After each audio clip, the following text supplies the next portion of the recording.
It is very odd that we've established a situation where what people do is scramble to borrow liabilities. Certainly, I guess, the most attractive liability in the world, or put a different way, the most attractive free trading lie on the planet is the US dollar.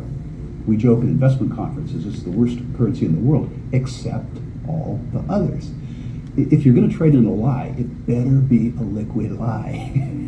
What the United States dollar has going for it is the most liquid lie in the world. I mean, if you think about the advantage that we have now, yes, it's a horrible thing to do morally.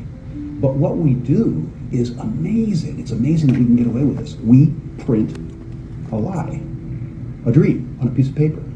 And we ship it to Brazil, and they send us coffee. And we ship the same lie to Germany, and they send us a Mercedes. And we ship the same lie to Japan, and they ship us a stereo. It's actually a pretty cool deal. I mean, I feel bad about it in a sense, but it's grandly amusing in a sort of a cosmic sense.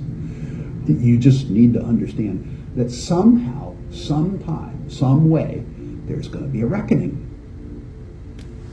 The dollar is involved worldwide as a major currency, so it's one half of everything we do.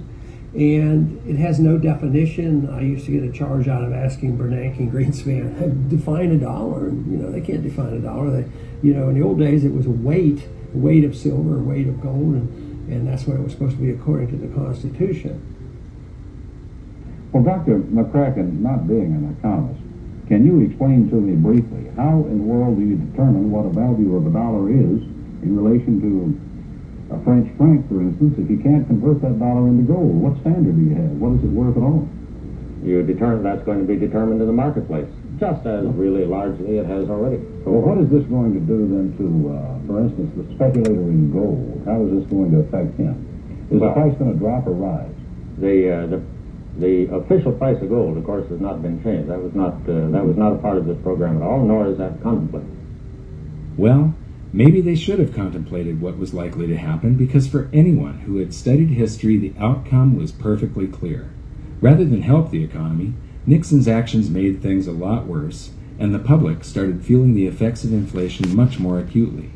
It was hard for savers to keep their heads above water unless they had saved in the ultimate stores of value, gold and silver. Just as it had always done throughout history, gold once again accounted for the expanding fiat currency supply by rising in price to cover that supply. Gold had done this as recently as 1934, when the USA's debasement really started heating up and gold was revalued from $20.67 an ounce to $35 an ounce.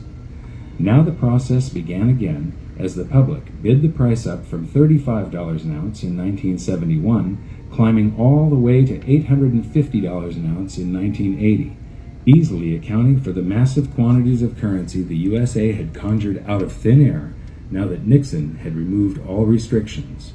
Gold had once again held an out-of-control currency to answer.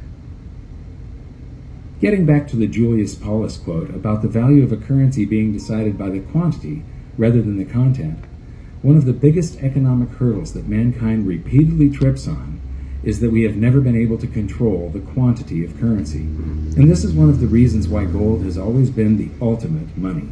It can't be printed and it keeps us in check. Today, I think cryptocurrencies are a very exciting development and have tremendous possibilities. The bottom line is that governments have a long history of trying to cheat gold, either through debasement or manipulation of the markets. But here's the thing. In the end, gold always wins. Okay. Go hello, Yahweh Bashim Yahushua. Like give all praise and honor to Yahweh Bashim Yahushua, Bashim Rakakadash. Shalom, love Bakariam Shah Yasharala, to the hopeful elect out there. Abat Yat.